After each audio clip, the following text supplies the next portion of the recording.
नमस्कार मित्रांनो.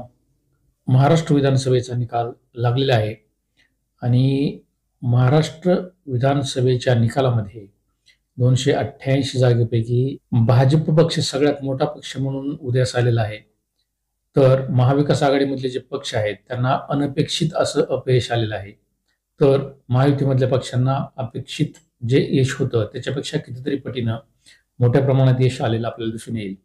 यामध्ये आपण जर धाराशिव जिल्ह्याचा विचार केला तर धाराशिव जिल्ह्यामध्ये 2 जागा या महायुतीला मिळालेल्या आहेत आणि 2 जागा महाविकास आघाडीला मिळालेल्या आहेत.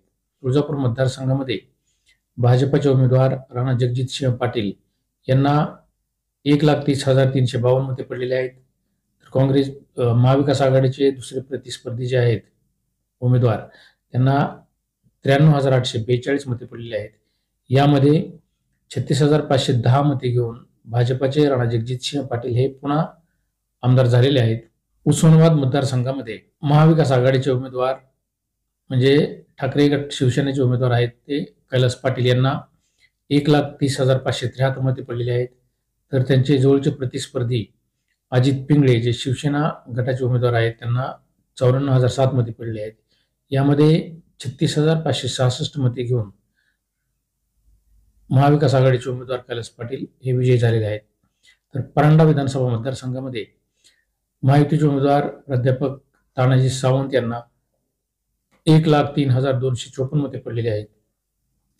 तर त्यांचे प्रतिस्पर्धी राष्ट्रवादी काँग्रेस पक्षाचे म्हणजे शरद पवार गटाचे जे उमेदवार आहेत ते आहेत राहुल मोठे, त्यांना 1,01,745 मते पडलेली आहेत. यामध्ये 1,509 मताधिक्य घेऊन प्राध्यापक तानाजी सावंत हे निवडून आले आहेत. अतिशय निसटता पराभव या मतदारसंघामध्ये आपल्याला तानाजी सावंत यांना मिळालेला दिसतोय. तर उमरगा मतदारसंघामध्ये महाविकास आघाडीचे उमेदवार प्रवीण स्वामी यांना 96,206 मते पडलेले आहेत. तर त्यांचे प्रतिस्पर्धी विद्यमान आमदार शिवसेना शिंदे गटाचे ज्ञानराज चौगुले यांना 92,241 मते पडलेले आहेत. यामध्ये 3,965 मते घेऊन प्रवीण स्वामी हे विजयी झालेले आहेत. याप्रमाणे हा धाराशिव जिल्हा मतदारसंघांचा निकाल लागलेला आहे. यामध्ये 2 जागा या महायुतीला मिळालेल्या आहेत तर 2 जागा या महाविकास आघाडीला मिळालेल्या आहेत. यामध्ये महायुतीमध्ये शिवसेना परांडा विधानसभा मतदारसंघामधून तानाजी सावंत निवडून आले आहेत. तर महायुतीमध्येच दुसरे उमेदवार राणा जगजितसिंह पाटील तुळजापूर विधानसभा मतदारसंघामधून निवडून आले आहेत.